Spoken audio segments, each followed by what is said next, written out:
Hey, it's Coach Anderson here again from Mississippi Public Broadcasting Online, U.S. History from 1877 to present. The last lesson that we're going to have today, of course, is going to be from Unit 2, Industrialization. We've been giving you a unit focus question, of course, that's followed us through each individual lesson that we've done throughout this particular unit.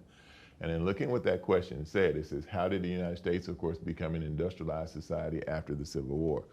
Well, what we want you to think about in this particular lesson, what we want you to do, of course, is we want you to create a timeline of important innovations and events and factors that led to the U.S. becoming a leading industrial power.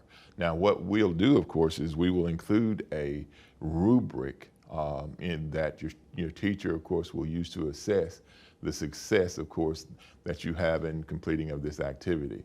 It is also important to understand that as you complete this, think about the creation of the railroad. Think about the contributions of people like Carnegie, Rockefeller, James Buck Duke. So we want you to take all those kind of things in. So when you create this historical timeline, be conscious, of course, of when the times, of course, happen, but follow your rubric.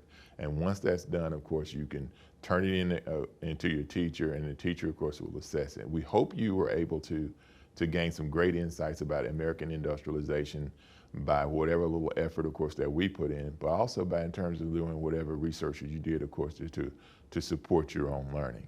And with that, what we'll tell you is this. We've enjoyed talking to you about industrialization of the United States of America, and we hope you've learned a little something, because we learned a little something, of course, anytime that we open up a book and we start to do our own research.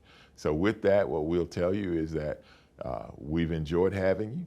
We'll see you again next time, and remember, U.S. history, of course, is your history, so do your own research and do well on that summative activity, and like I know you will. And we'll see you next time when we pick up Unit 3.